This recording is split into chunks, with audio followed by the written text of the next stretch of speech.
समस्त को नमस्कार मैं टंकधर मेहर आज आसीचु आम छत्तीसगढ़ अंबिकापुर गोटे जगह ना हूँ मेन पार्ट आ ई जगार आम देखमा पैन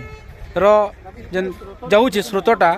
ये केन दिख के जाऊँगी सदा पानी नियम अच्छी जे ऊपर तल के आसी कि गोटे एंता जगह है जिन जगार पानी तलू ऊपर के जाऊँगी माने गोटे दुनिया गोटे अद्भुत जगह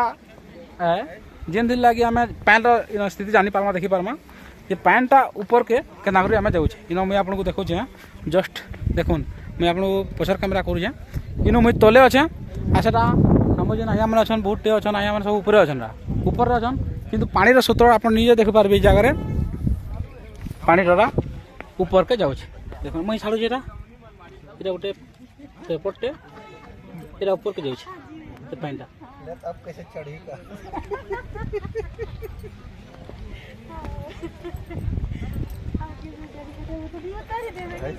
भाई इतना चला तो दिखता नहीं